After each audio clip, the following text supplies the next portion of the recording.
இளைஞன் நல்லா நடிப்பாங்க. அந்த இளைஞனுக்கு கதாநாயகன் ஆகணும்னு ஆசை. அந்த இளைஞனுக்கு பெரிய சினிமா துறையில சாதிக்கணும்னு ஆசை. எத்தனையோ கம்பெனில ஏறி ஏறி இறங்குறாரு. ஆனா அத்தனை கம்பெனிலயும் அவரை நிராகரிக்கிறாங்க. ஏன்னா அவரால் தொடர்ந்து ஒரு 4 டயலாக சொல்ல முடியாது.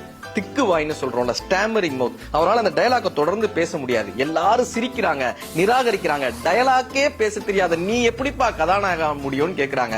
அவர் ரொம்ப வருத்தப்படுறாரு. ஒரு கட்டத்துல யோசிக்கிறாரு, நம்மால பேசத்தானே முடியாது, ஆனா நடிக்க முடியும்ல, நாம ஏன் பேசாம நடிக்க கூடாதுன்னு தன்னுடைய பலவீனத்தை பலமாக மாற்றிய அந்த நடிகர் தான் நகைச்சுவையினுடைய உச்சமாக இன்றைக்கு அத்தனை குடும்பங்களிலும், அத்தனை பேர் மனதிலும், அத்தனை உதடுகளிலும் புன்னகையை கொண்டு வந்த ரோபர்ட் செபஸ்டியன் என்கிற மிஸ்டர் பீனாக உயர்ந்து நின்றார். அவருக்கு இன்னைக்கு சிலை வைத்து பாராட்டப்படுகிறது என்று சொன்னால் தன் பலவீனத்தை பலமாக மாற்றியவர். நாம் செல்ல அஞ்சும் குகையில் தான் நாம் தேடும் புதையல் ஒளிந்திருக்கிறது. இப்போது நீங்கள் இருக்கும் வாழ்க்கைக்கும் அடைய நினைக்கக்கூடிய வாழ்க்கைக்கும் இடைப்பட்ட தூரம் தான் லட்சியம் என்று அழைக்கிறோம். உங்கள் கனவுகளை நோக்கி ஓடுங்கள். பலவீனத்தை பலமாய் மாற்றுங்கள்.